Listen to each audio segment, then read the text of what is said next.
Bonjour, nous allons déterminer expérimentalement la longueur d'onde d'une onde ultrasonore dans l'air. Reprendre le même dispositif expérimental que pour la célérité des ultrasons, à une différence près.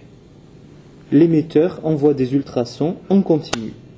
Alors, pour les réglages de l'oscilloscope, même chose que pour l'expérience sur la célérité des ondes ultrasonores, source de synchronisation extérieure, mode dual, les calibres de tension sont sur 0,2 volts par division et le calibre de temps est de 10 microsecondes par division.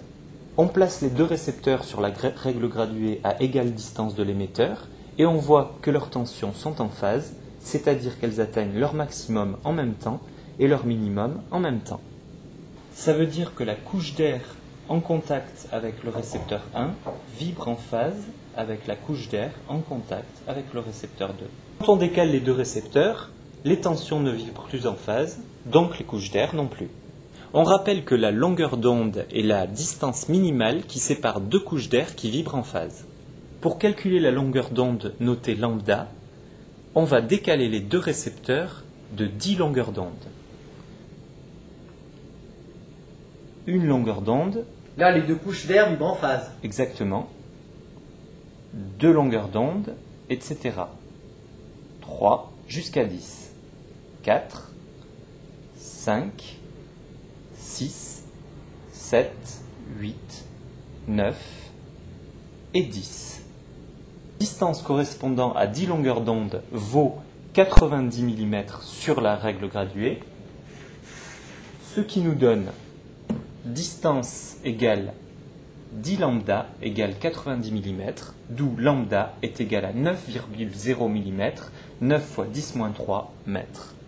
On vient de déterminer la périodicité spatiale de l'onde, c'est-à-dire la distance minimale qui sépare deux couches d'air qui vibrent en phase. Maintenant, on va déterminer la périodicité temporelle. Bien. Alors, comment est-ce qu'on fait, Julien? On utilise les curseurs sur la fonction delta t, comme ceci, puis on place les repères, repère 1, sur la valeur de tension maximale. On place donc les repères sur les deux valeurs de tension maximale et l'on obtient la périodicité temporelle de 25,8 microsecondes. Julien, qu'est-ce que c'est que physiquement la périodicité temporelle? Alors tu vas prendre une feuille très habilement et cette feuille va représenter une couche d'air. Donc elle démarre, vas-y, à l'instant T1, hop, à l'instant T2, elle revient à sa position initiale. Il s'est passé combien de temps entre Il s'est T1 passé et T2? un intervalle de temps qui correspond physiquement à cette périodicité temporelle. Voilà, une période Un T, intervalle. deux périodes T, trois périodes T, bon je crois que tout le monde a compris, Etc. Merci. Julien, on a déterminé la périodicité temporelle et spatiale de l'onde, on va pouvoir avoir la chance de déterminer quoi maintenant? On va pouvoir avoir la chance de déterminer la célérité.